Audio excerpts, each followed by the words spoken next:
Penguin Random House Audio presents The Infiltrator, My Secret Life Inside the Dirty Banks Behind Pablo Escobar's Medellin Cartel. This is the author, Robert Mazur. Preface. The Day of Reckoning.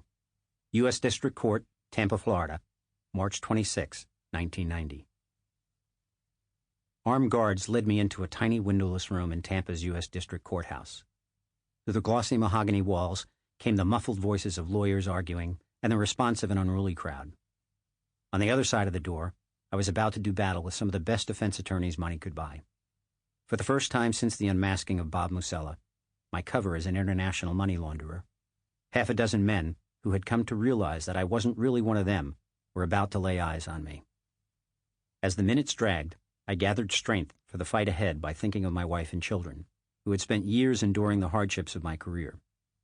With the operation over, we all looked forward to returning to life as it had been, only to learn that some of the 85 men charged in the first wave of indictments had put a $500,000 contract on my head.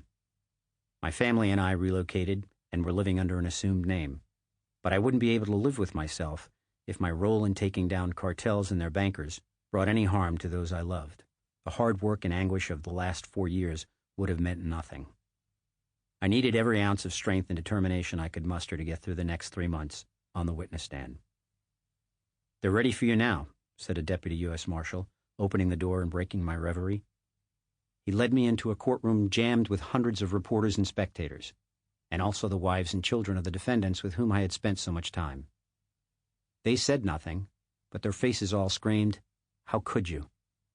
On the courtroom floor, the 6 defendants huddled among a constellation of lawyers. Rudy Armbrecht, a major organizer for the Medellin cartel, had worked with the entire cartel commission to arrange some of their most sensitive operations in the U.S. If they needed to buy fleets of aircraft or assess the feasibility of global laundering schemes, they called on Rudy. He looked like a crazed Jack Nicholson, but he had the extraordinary intelligence and philosophical bent of Hannibal Lecter. Pablo Escobar had handpicked Armbrecht's boss, Gerardo Moncada, also known as Don Chepe, to control a large part of his cocaine empire. Armbrecht had acted as a conduit between me, Don Chepe, and Escobar. As I glanced toward him from the stand, Armbrecht grabbed his tie and, with a demented look on his face, waved it at me to say hello. Near Armbrecht sat Amjad Awan, a smooth-as-silk senior executive of the Bank of Credit and Commerce International, BCCI, who laundered money for some of the most notorious criminals in the world. His clients included President Mohammed Zia of Pakistan, General Manuel Noriega of Panama, and high-ranking drug dealers in the U.S. The son of the former head of the ISI, Pakistan's equivalent of the CIA, Awan supported a group then known as the Afghan Freedom Fighters, known now as the Taliban. Awan held himself above stunts, like waving his tie. In his impeccable tailored suit, he tilted his head forward and looked down his nose as though he were royalty annoyed by my presence. Sitting beside Awan was his best friend and co-marketer at BCCI, Akbar Bilgrami, who shared responsibility with Awan to develop business for BCCI in all of Latin America, where they openly sought relationships with the owners of any dirty money they could find. Born and raised in Islamabad, Bilgrami spoke fluent Spanish and had spent long stretches of his career in Colombia, where he met his third wife. Bilgrami stared me down, fidgeting in his seat and rubbing his hands together. Even when I was undercover, I had trouble putting him at ease. No doubt he knew this day would come.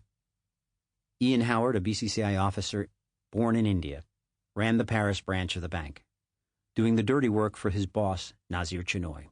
The third highest-ranking executive in a 19,000-employee bank, Chinoy directed all European and North African branches.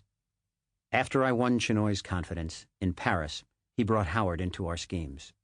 Chinoy would have been sitting in the courtroom, too, had he not been fighting extradition in London, where authorities there had arrested him and were holding him without bond. The old London jail in which he was languishing made most U.S. prisons look like 4-star hotels. His minion Howard glared at me, but neither his face nor his body moved.